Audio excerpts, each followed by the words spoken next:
다 함께 기도하심으로 9월 17일 엎드림 새벽 예배를 하나님께 올려드리겠습니다. 하나님 아버지, 이 새벽에도 저희를 깨워주시고 하나님께 나아가 기도할 수 있는 은혜 주시니 감사합니다. 하나님을 향한 저희의 이 간구와 신앙의 고백이 하나님 아버지의 사랑을 체험할 수 있는 은혜의 시간이 될 수 있도록 함께하여 주시옵소서. 예수님의 이름으로 기도합니다. 아멘. 찬송가 263장입니다.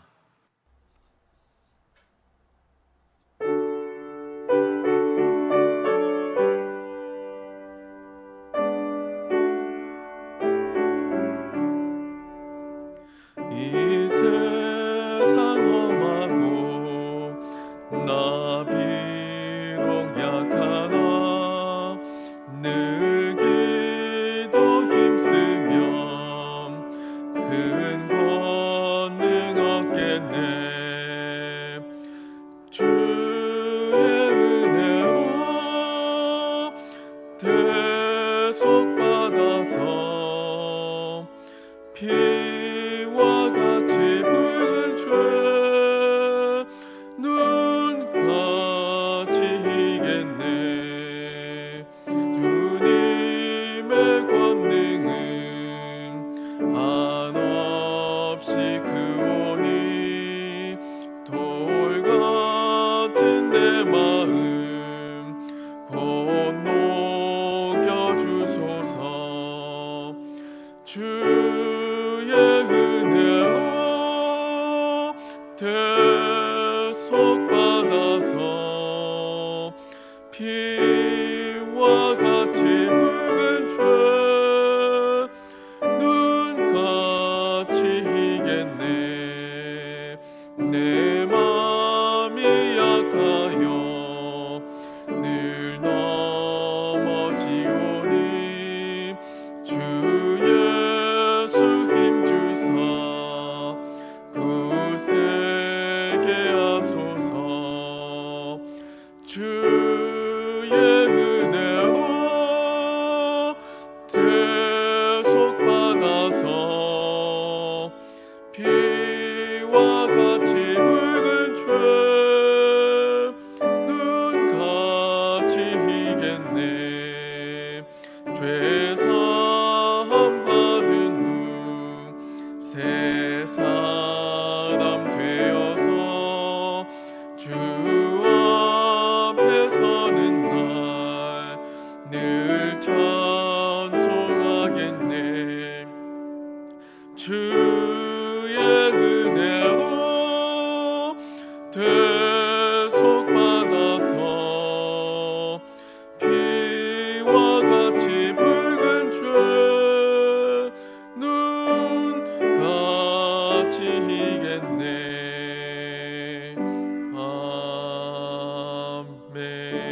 아멘.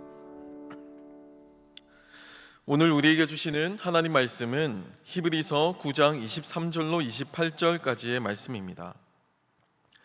신약 성경 361쪽, 생명의 삶은 100쪽에서부터 103쪽까지의 내용입니다. 이제 하나님의 말씀을 봉독합니다. 그러므로 하늘에 있는 것들의 모형은 이런 것들로서 정결하게 할 필요가 있었으나 하늘에 있는 그것들은 이런 것들보다 더 좋은 제물로 할지니라.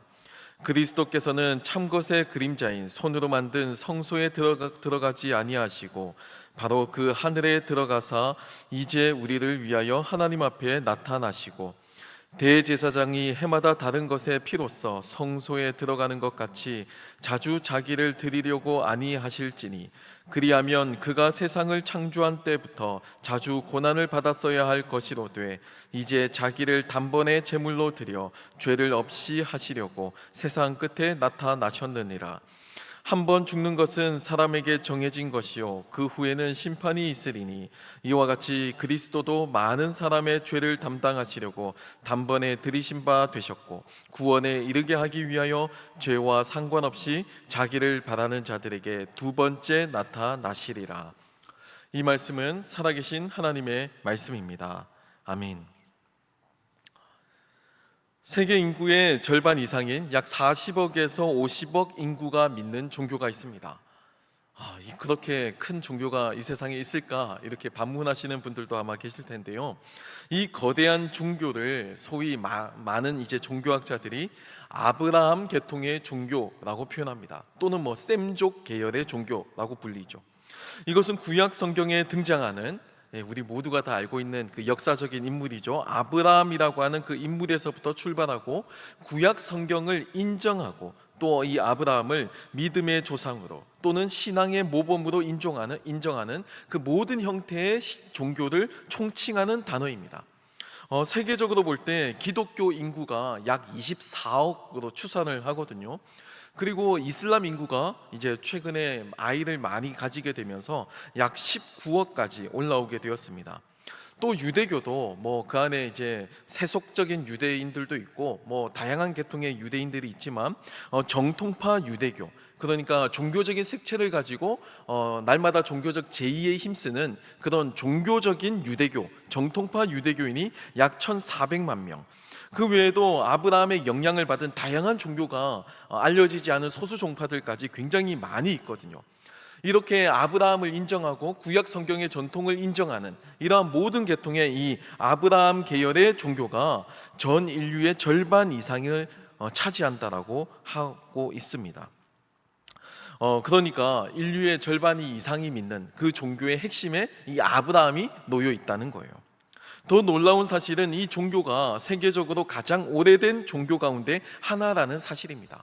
이건 기독교뿐만이 아니고 다른 타 종교나 여타 종교학자들이 다 공통적으로 인정하는 부분입니다.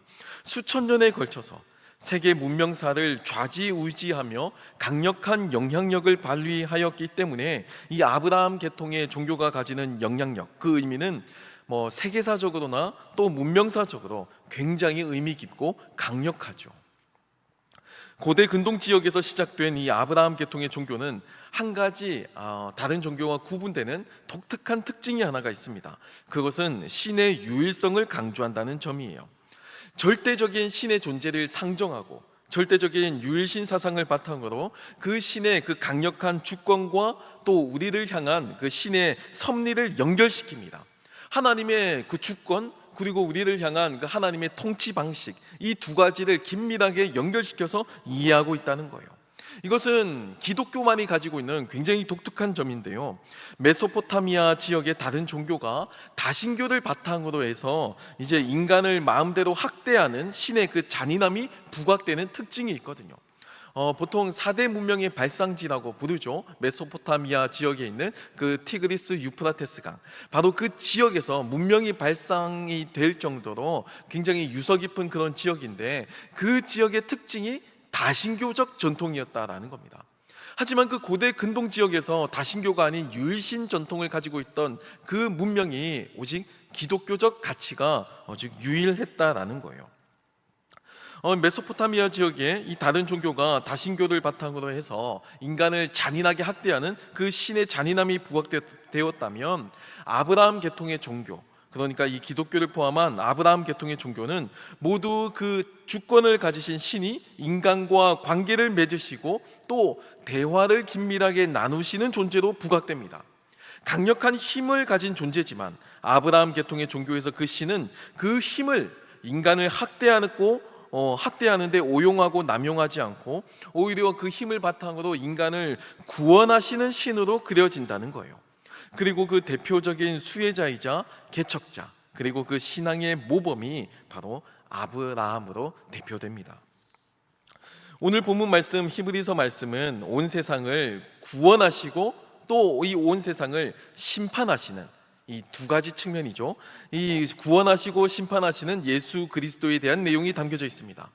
특별히 이 구원자로서의 그 예수 그리스도에 대한 내용을 소개할 때는요, 이 예수님의 궁극성과 완전성을 이제 설명하는데 십자가 대속 사역의 그 단 한 번의 사건으로 증명되는 그 사건을 통해서 이 예수님의 구원자로서의 그 궁극성과 완전성을 이제 증명하고 논증하고 있습니다.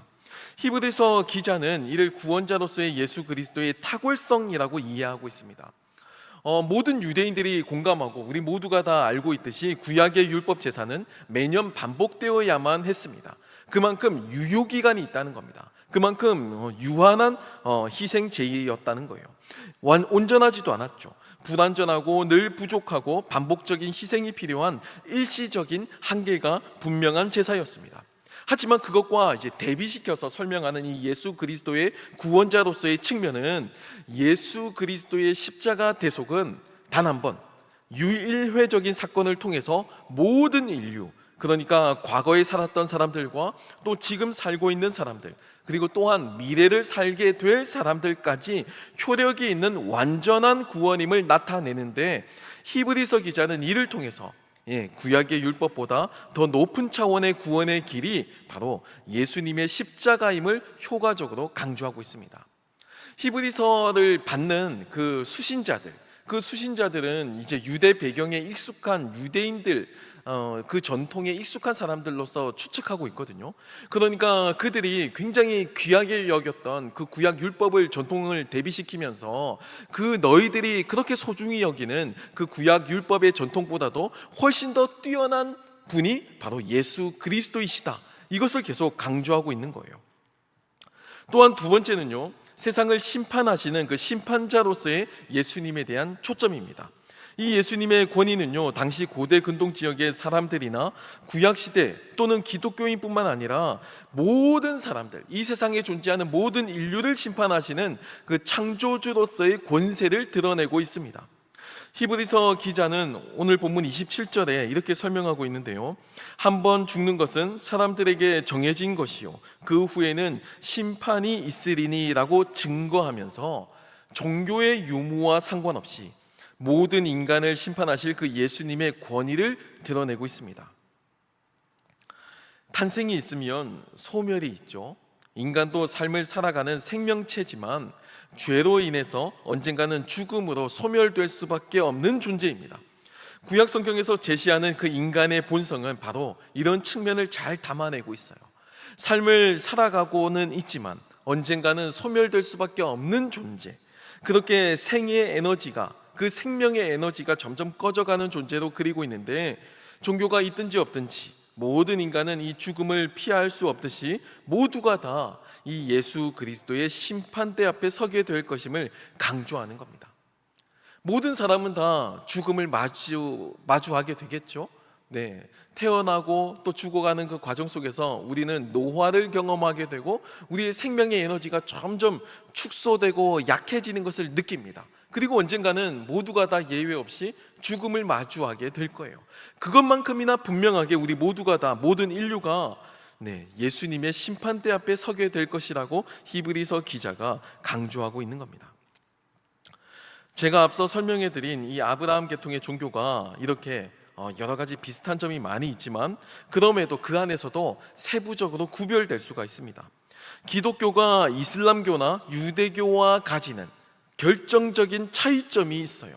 그 결정적인 차이가 바로 흥미롭게도 제가 앞서 설명했던 구원자와 심판자가 다르다라는 부분입니다. 히브리서 기자는 예수님을 구원자로서도 소개하고 또 심판자로서도 소개합니다. 이 구원자와 심판자는 분리될 수도 없고요, 모두가 다 궁극적이고 완전한 힘을 가지고 있는 존재로서 묘사가 되고 있어요. 하지만 유대교와 이슬람교는 이 구원자와 심판자를 분리시켜서 이해합니다. 구약 성경을 인정하고 예수님을 선지자로 인정하는 이슬람, 이 이슬람의 기본적인 뜻은 신의 뜻의 복종이라는 의미를 가집니다. 그러니까 이슬람이라는 뜻이 신의 뜻에 복종한다라는 뜻을 가지고 있다는 거예요.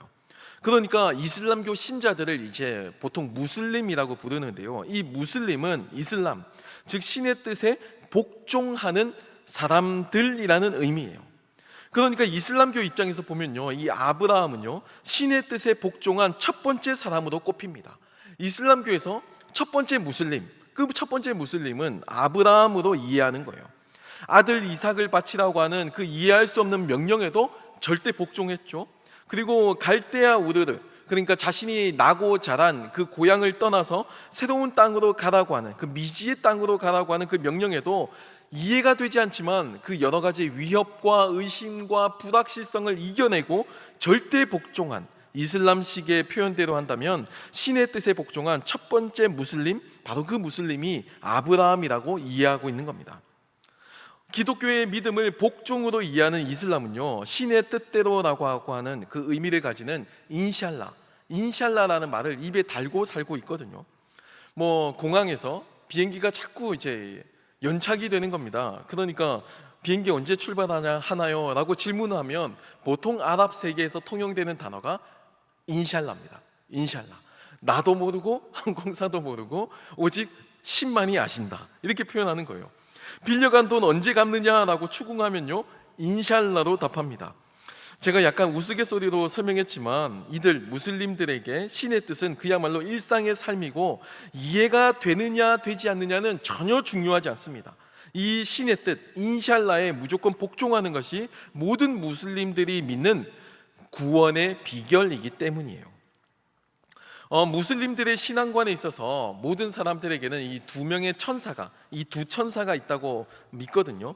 이 두 천사가 이쪽 양쪽의 어깨에 앉아서 이들 모든 사람의 행위를 지켜보고 기록한다라고 믿습니다. 그리고 죽음 이후에 이제 그들이 믿는 신 알라 앞에 섰을 때 이제 심판대라고 불리는 그 저울 앞에 서게 되는데, 그때 인샬라의 복종한 쪽이 인샬라의 복종을 거부한 쪽보다 더 많을 때, 그러니까 무게추가 기울게 될 때 구원을 받게 되고, 만약에 복종을 하지 않은 쪽으로 이렇게 저울이 기울게 되면 영원한 심판에 처해진다고 믿습니다. 이게 이슬람의 교리이고 무슬림들의 신앙의 내용이에요. 구원은 철저하게 미지의 영역이고요, 구원자는 알라의 뜻, 즉 인샬라이기 때문에 이들은 철저하게 이슬람 율법을 지키면서 살아갑니다. 철저하게 이 땅에서의 그 삶의 내용을 보고, 철저하게 이 땅에서의 그 신앙의 결과를 통해서 심판을 받기 때문에 제3의 구원자가 개입할 여지가 없어요. 구원자가 아니고 도움이 되는 존재로서 예언자 마호메트가 있을 뿐입니다. 유대교도 마찬가지죠. 이들에게 구원은요, 철저하게 여호와와 계약한 그 계약의 내용, 계약의 조건, 율법의 내용으로서 이루어집니다. 율법이라고 하는 그 언약을 맺고요, 그 언약을 지키면 구원을 받고, 그 언약을 지키지 않으면 구원을 받지 못하는 거예요. 계약을 갱신하느냐, 계약을 파기하느냐, 이렇게 그냥 단순하게 이해하는 겁니다. 이 두 종교, 이슬람교와 유대교는 모두가 다 심판자는 있는데 구원자는 없습니다. 이슬람교, 유대교 모두가 다 심판자만 있고 구원자가 존재하지 않아요. 하나님의 계시를 받고 율법을 행함으로써 구원은 스스로 이루어내야만 하는 겁니다. 그리고 인샬라, 신의 뜻이거나 그냥 율법의 내용을 통해서 나중에 증명이 될 수 있는 것으로 여기고 있죠. 이에 히브리서 기자가 반론을 펼치는 겁니다. 히브리서 기자는 구약 성경에 대한 해박한 지식을 바탕으로 속죄의 그 제사를 모형으로 삼아서 진정한 구원이 구원자 되시는 예수 그리스도, 그 예수 그리스도의 십자가 희생으로 이루어짐을 설득력 있게 제시합니다. 율법의 내용을 부정하거나 무시하는 것이 아니고요, 이 땅에 존재하는 일시적이고 제한적인 그림자로 이해하고, 영원하고 완전한 것은 하늘에 있고 이를 성취하신 분이 바로 예수 그리스도다라고 드러내고 있는 겁니다. 사실 지금 히브리서가 기록되는 시기는요, 예루살렘 성전이 멸망한 이후의 상황, 그 복잡하고 절망적인 그 비참한 상황이 반영되어 있습니다. 유대교의 율법적 세상에 따르면, 그 세계관에 따르면 백성의 죄악이 지성소에 쌓여야만 하지만 예루살렘 성전은 의미를 상실했을 뿐 아니라 이미 당시에는 존재하고 있지도 않죠. 성전이 사라진 상황에서 성전 제사를 드릴 수 없는 현실을 마주하게 된 겁니다. 그러면 이 쌓여가는 죄를 어떻게 해결할 수 있을까요? 이에 히브리서 기자가 하나님의 언약이 파기된 것도 아니고, 그렇다고 성전이 없다고 모든 죄사가 사라진 것도 아니고, 오히려 예수 그리스도 십자가 대속의 제사를 통해서 이 모든 것이 한 번에 완성되었음을 증명하고 있는 겁니다. 보이는 성전이 아니고 예수님이 성전이었음을 드러내면서 이 구약의 내용과 신약의 복음의 내용을 연결시키고 있는 거예요. 절망적이고 좌절에 빠져 있는 당시 신앙을 가진 유대교적 배경을 가진 그리스도인들에게 비록 성전은 무너졌지만, 구약의 율법의 제사를 더 이상 지킬 수는 없지만, 예수 그리스도께서 십자가에서 치르신 그 속죄의 의미가, 속죄의 제사가 그로서 충분하다, 예수로 완벽하다, 완전하다라고 증명하면서 이제 그들을 위로하고 권면하고 있는 겁니다. 사실 대제사장이 광야의 성소에서 드리던 대속죄일의 제사의 그 불완전함은요, 유대인들이라면 누구나 잘 아는 사실이었습니다. 이건 그들의 역사가 말해줍니다. 이스라엘의 역사가 설명해줘요. 구약의 이스라엘 백성들은요, 광야에서 여전히 하나님에 대한 불신을 통해서 실패하고 결국 출애굽했던 그 첫 번째 세대들, 그 출애굽 첫 세대는 갈렙과 여호수아를 제외하고 모두가 다 가나안에 들어가지 못하죠. 심지어 모세도 가나안에 들어가지 못합니다. 그 사실을 잘 아는 이스라엘 백성들에게 매년 대속죄일에 드리는 그 속죄 제사는 그 자신들의 그 과거 실패의 역사만큼이나 분명한 한계를 가집니다. 얼마든지 우리도 약속된 가나안 땅에 들어가지 못할 수도 있다라는 것을 상기시켜주는 불완전한 제사로 여겨지죠. 아무리 제사를 드리고 아무리 제사를 통해서 정결하게 나아가도 그 순간일 뿐이고 매년 반복해야 되고 또 여전히 불완전하고 유효기간이 있는, 제한이 있는 유한한 제사라는 것을 늘 기억하면서 살아가는 그 존재가 유대인들의 기억 속에 남아있다라는 겁니다. 하지만 이에 반해서요, 예수 그리스도께서는 십자가에서 죽으시고 부활하시고 승천하심을 통해서 하늘의 성소에서, 그러니까 눈에 보이는 일시적인 유한한 그런 성소가 아니고 저 하늘의 성소에서 자신의 피를 통해서 드리는 속죄를 궁극적으로 완성하셨다는 겁니다. 이 제사는 지성소에 위치한 하늘 보좌에서 주님께서 직접 좌정하심으로 끝을 맺고 있습니다. 이 속죄의 제사는 과거 구약의 백성들이 광야에서 실패했던 것처럼 실패하지 않을 겁니다. 주님은 이 믿음의 백성들을 데리고 한 사람도 포기하지 않으시고 끝까지 그들을 붙잡고 계시며 가나안에 들어가실 거예요. 우리 장로교 교리에서는 이것을 성도의 견인이라고 고백하고 이것을 교리로서 믿고 고백합니다. Perseverance of the Saints라고 고백하는데요, 우리의 믿음이 비록 믿음의 동기가 되고 구원의 근거가 되지만 하나님께서 먼저 우리를 택하시고 우리를 끝까지 붙잡고 계신다는 겁니다. 언약이 이루어져서 우리가 비록 파기하고 실패하고 불완전하지만, 그래서 이 언약의 관계에서 떨어져 나가지만 그럼에도 하나님께서 우리를 붙잡고 계시기 때문에 이 계약은, 이 언약은 언제나 유효하다라는 것을 믿는 고백이에요. 바로 이 히브리서 기자는 바로 이 부분을 강조하고 있는 겁니다. 사랑하는 성도 여러분, 기독교 복음의 위대함, 기독교 복음의 궁극성, 기독교 복음의 완전함은 바로 예수 그리스도에게서 발견 가능합니다. 같은 아브라함 계통의 종교지만 이슬람교와 유대교는 심판자만 있을 뿐 구원자는 존재하지 않아요. 그래서 늘 실패하고요, 또 늘 넘어질 수밖에 없습니다. 오늘 히브리서 기자의 표현대로라고 한다면 광야에서 실패한 선조들의 그 실패의 역사를 답습할 뿐이죠. 반복할 뿐입니다.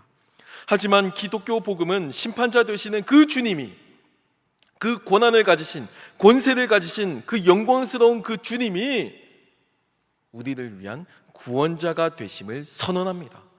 심판하실 수 있는 권한으로, 그 권한을 통해서 동시에 구원을 이루어내셨기 때문에 그 소식이 우리에게 좋은 소식, 즉 복음이며 영원한 약속이자 완전히 성취하실 능력이 된다는 거예요. 이제 실패의 역사는 더 이상 반복되지 않습니다. 이제 실패의 역사, 좌절의 역사, 낙심의 역사는 이제 예수 그리스도로 말미암아 끊어지게 되었습니다. 예수 그리스도 안에서 완전한 복음만 남아있을 뿐이죠. 그 복음의 능력을 신뢰하라고 히브리서 기자가 권면하고 있는 겁니다. 오늘 이 새벽에도 이 예수 그리스도께서 이루신 이 복음의 궁극성과 위대함을 온몸으로 체험하며 고백하며 살아가는 저와 여러분이 되길 소망합니다. 히브리서를 수신하는 그 수신자들의 그 절망적이고 비참한 상황 가운데서도 이 예수 그리스도의 십자가를 다시금 떠올릴 때 그들이 얼마나 희망을 가졌을지를 한번 떠올려 보시길 바랍니다. 우리의 삶도 공고하고 어렵고 때로는 문제가 있고 광야의 인생과도 같이 넘어지고 결핍되고 여러 위험과 유혹들에 노출된 삶이지만, 그럼에도 우리는 실패하지 않은 완전히 이루신 예수 그리스도가 있기 때문에 우린 다시 붙잡고 일어설 수 있을 줄 믿습니다. 이 새벽에 그 하나님의 능력을 붙잡고 살아가는 모든 성도님들 되시길 축복하며 기도합니다. 함께 기도하겠습니다. 살아계신 하나님 아버지, 복음의 가치가 희미해지는 세상에서 우리도 복음의 감격을 잃어버리고 살아갈 때가 많았음을 고백합니다. 예수님의 다할 수 없는 희생으로, 그리고 하나님의 놀라운 은혜로 우리가 구원을 받았음을 잊지 않고 살아가는 우리 모두가 되게 도와주시옵소서. 교회를 위해서 기도합니다. 복음 사역 잘 감당할 수 있게 도와주시고, 소그룹과 교구 그리고 교육부서 모두가 다 예수 그리스도의 장성한 분량까지 성장하도록 지켜주시옵소서. 존경하는 원로 목사님과도 함께하여 주셔서 맡기신 소명 감당하시기에 부족함이 없도록 건강 지켜주시고, 사랑하는 담임 목사님, 눈에는 눈물의 기도의 흔적이, 손과 발에는 섬김의 흔적이, 삶에는 예수의 흔적으로 가득하게 도와주시옵소서. 이 시간에도 하나님께 예물을 드린 손길들 또한 있습니다. 이 예물이 쓰이는 곳마다 하나님의 영광이 나타나고 하나님의 나라가 확장되는 데 선용되게 도와주시옵소서. 물질을 통해 드린 마음과 헌신이 하나님께서 흠양하시는 합당한 예물이 되게 하시고, 이를 통해 하나님께 영광이요 우리에게 기쁨이 되게 도와주시옵소서. 이 모든 말씀 예수님의 이름으로 기도드립니다. 아멘. 하늘에 계신 우리 아버지, 아버지의 이름을 거룩하게 하시며 아버지의 나라가 오게 하시며 아버지의 뜻이 하늘에서와 같이 땅에서도 이루어지게 하소서. 오늘 우리에게 일용할 양식을 주시고, 우리가 우리에게 잘못한 사람을 용서하여 준 것 같이 우리 죄를 용서하여 주시고, 우리를 시험에 빠지지 않게 하시고 악에서 구하소서. 나라와 권능과 영광이 영원히 아버지의 것입니다. 아멘.